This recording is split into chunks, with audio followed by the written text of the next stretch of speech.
Hello, podcast world.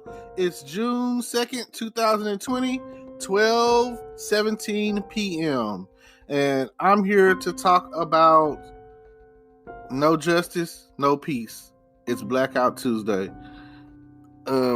This weekend, for the past week, in various locations and cities all over the world, has been a lot of protesting and rioting and violence and burning of buildings and everything of that nature. And I just want to go reach out to the families of everyone who's ever dealt with profiling, police brutality, any shape, form of harassment, any shape, form, or fashion of racism, all of that, especially in the black community. And I've been watching a lot of TV, a lot of news, and well, not really a lot of news, but enough. And it pops up.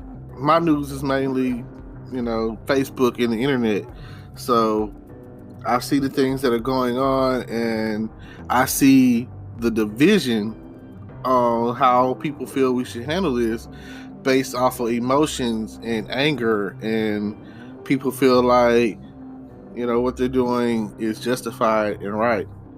But that's not always the case. If what you're doing, you feel like it's the thing that what needs to happen, and go for it. I can't knock the next person, but there's a big difference between someone protesting and actually want things to change, and somebody who wants to get a pair of Nikes or steal a television or anything else of that nature, opportunist wise, to be like, hey, this is like some form of reparations, and it even the people who went through it, the people that are still alive, that grew up in the civil rights age in the 60s and everything, and they witnessed their either parents or uncles and aunts and whoever get the dog sicked on them, and go through all that, the water sprayed on them or shot and killed. And for those who look at it like this, and this is pretty much how history works, every so many years, generations, whatever, history repeats itself. So it's an endless cycle. It's kind of like when the reference I'm going to use only works for those who have seen The Matrix.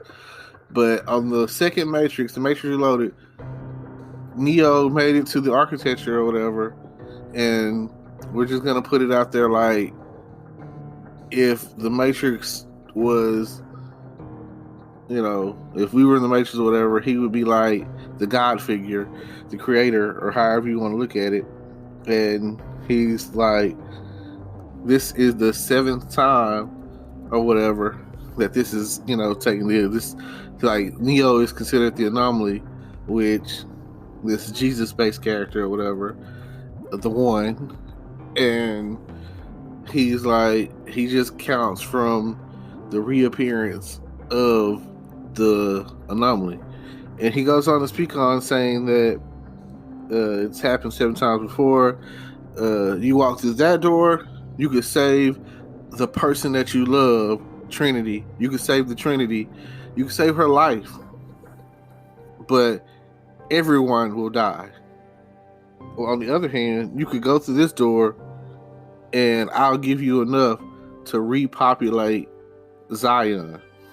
And of course, they have the whole little spiel, and it boils down to a matter of choice. And now, when I speak on choice, I speak and say this. That's the issue. Free will. You have the decision to make the choice to do what's right. I ever since I was little, you know how like they'll be like, what did you want to be when you're growing up?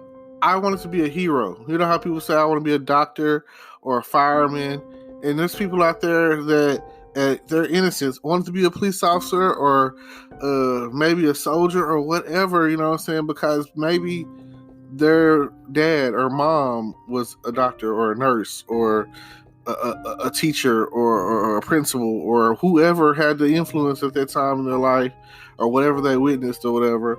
Oh, I want to be an actor. I want to be a football player. I want to be a musician. You know, I want to be the next Michael Jackson or whoever. You know, I want to be the next Aretha Franklin, Beyonce. So at some point in time, in your innocence, you know, like you come into the world innocent. Hate is taught.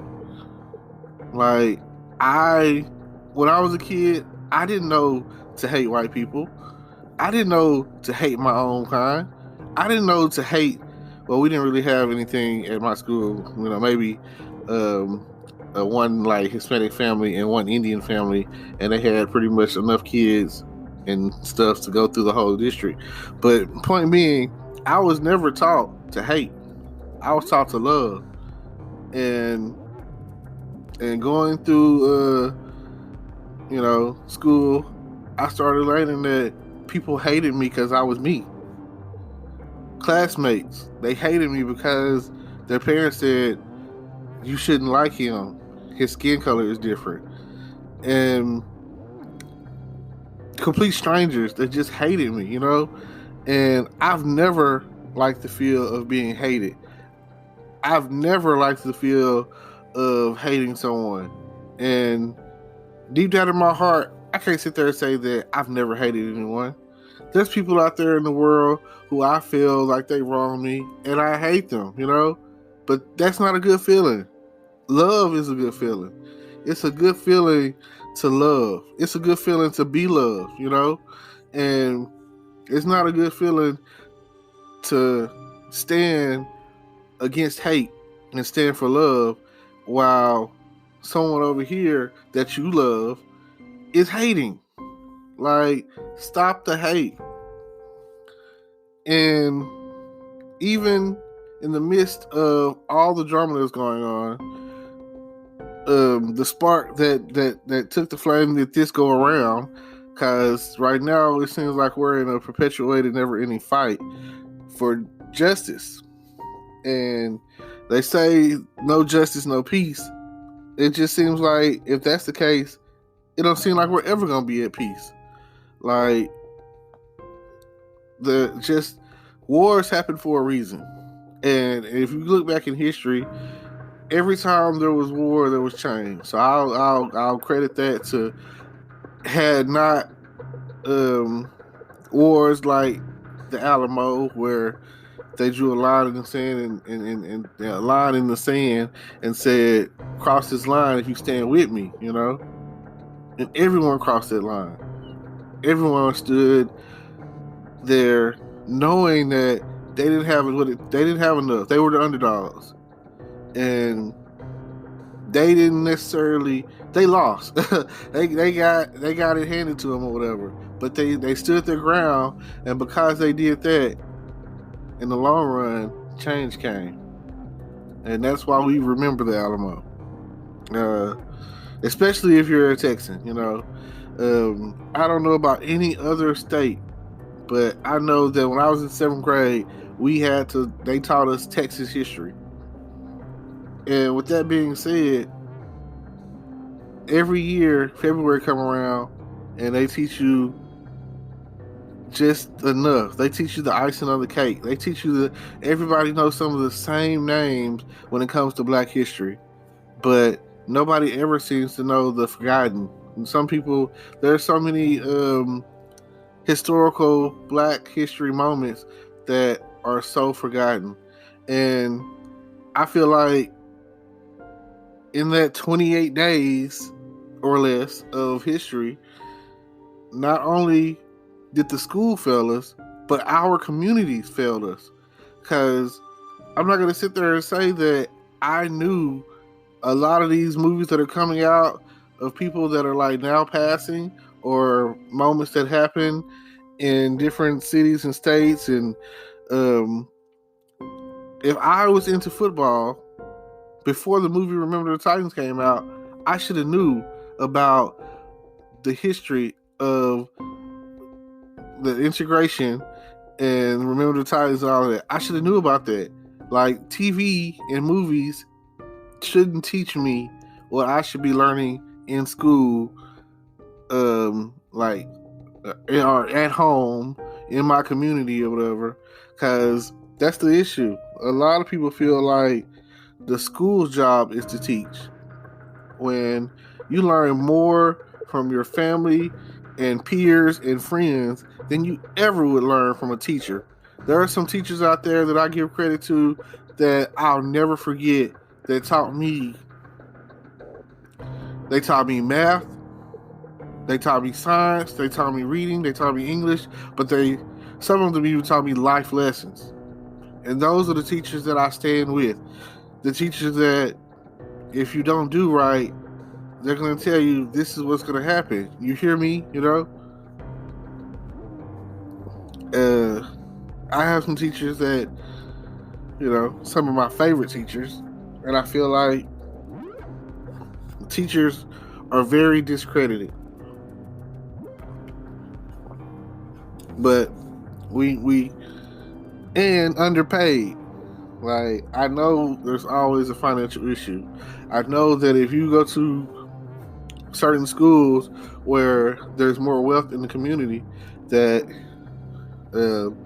or you're brought in more championships or whatever, then there's more money there for the school compared to some of these schools that I'm just glad that I went to the school that I went to.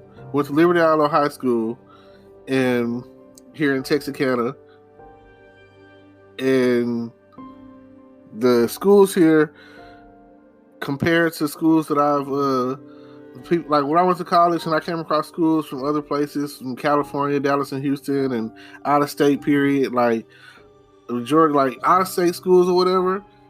If you went to a school with metal detectors or whatever, I'm sorry. I feel sorry for you. That means that there is enough violence coming into your school that they feel for your safety. Like, this is, you have lean on me moments to where you have to worry about what's outside the school, and is your child going to make it home safely, or is there gang activity, and is that the reason why they're afraid to go to school or leave school, or like, you have to worry about who's watching school. Then you have to worry about I'm gonna say sexual predators that are, I would say looking for your daughter, but some of them are looking for your son. Like, it doesn't matter. Some people are just sick, that's sick, and they are there trying to lure them away, and it's just crazy, This if they're not learning it at home, if the community isn't safe and isn't saving them, then who will? Now, George Floyd's family, his brother stood there and said that that's not what his brother would have wanted in his name. And I can understand where he's coming from. Everyone is, like I said, people are upset, and it's been going on forever. Like,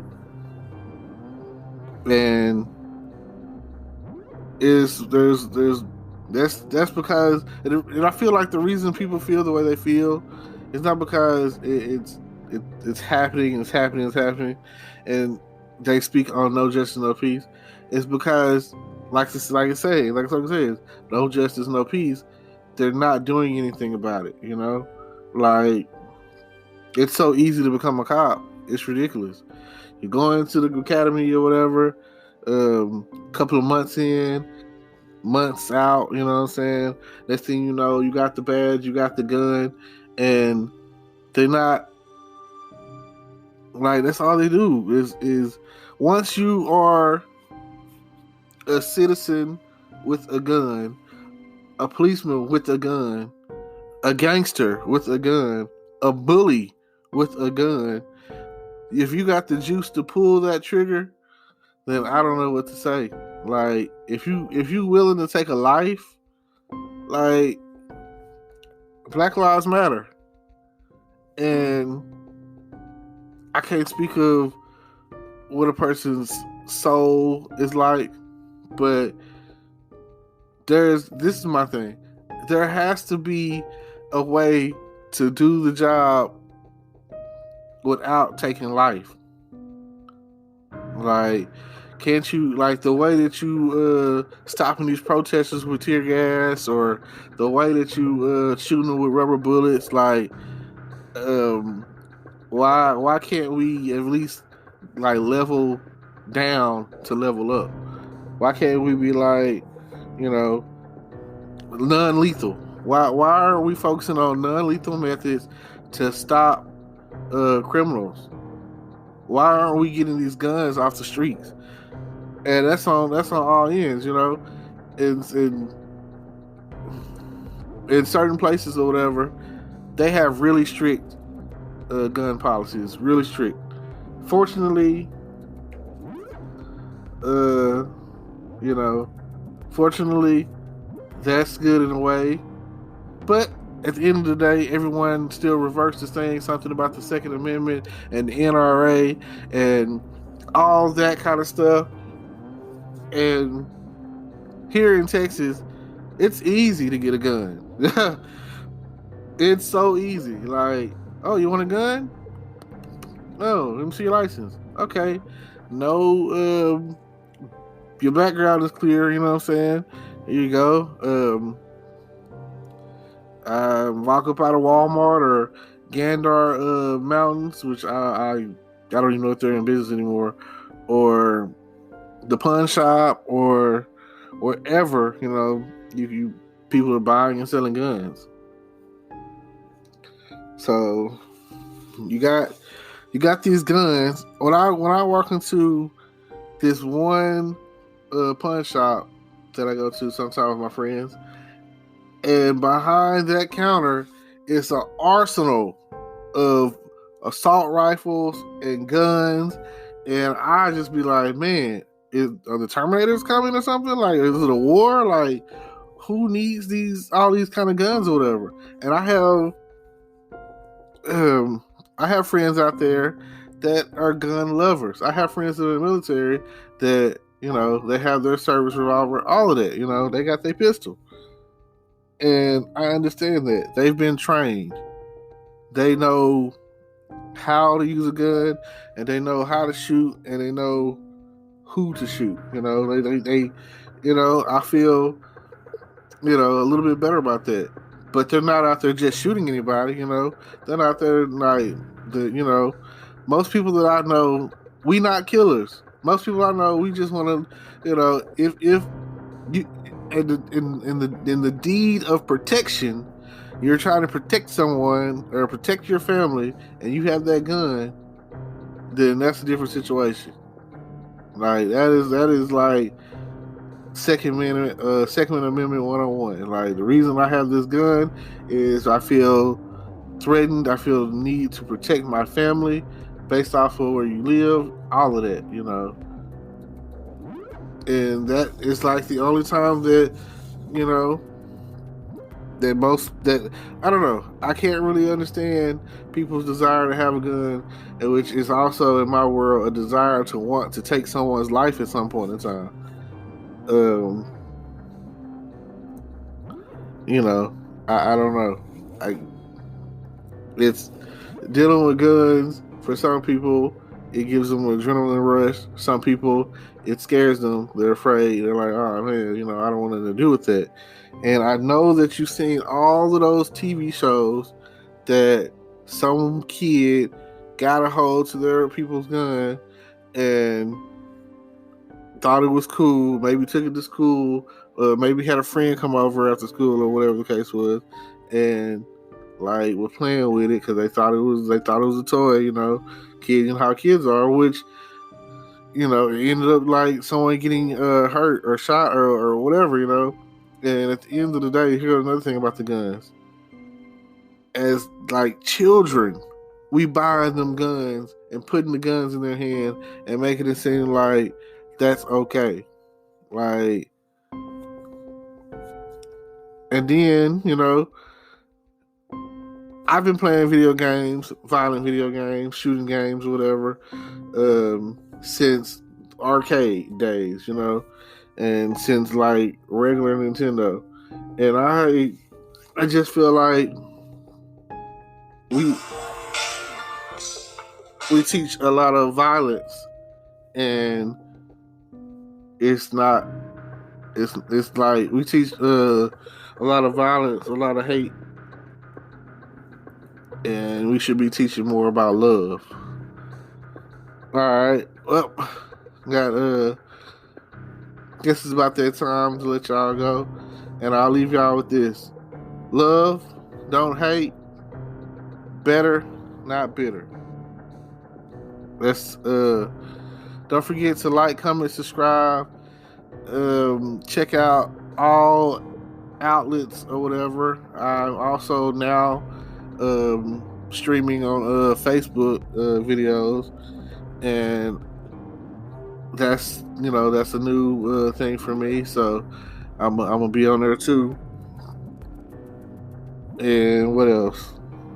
YouTube, Facebook, Instagram, like all of that is going to be in the description. All the details that you need to get in touch with me or make a donation or subscribe or whatever. It's about building this thing to the next level. And if you feel what I'm saying, let me know. Like, let me know how y'all feeling about what's going on out there as far as the no justice, no peace for George Floyd. And I'll, speak with y'all later. Thank you for listening to my podcast. Today is your lucky day. Today is the day that our $3 website works for you, paying you directly to your PayPal daily. Imagine $3 ongoing continuous payments to your PayPal account. Imagine falling asleep and waking up to $300 in your PayPal account. How would this make you feel? How could this help you? What bills could you pay? What kind of fun could you have? What does that retirement look like now? All for a one-time payment of $3. This website is DFY done for you, fully built and completely hosted, and never stops collecting payments for you. You have spent $3 on coffee on a regular, but that coffee won't help you create multiple streams of income. Click the link below.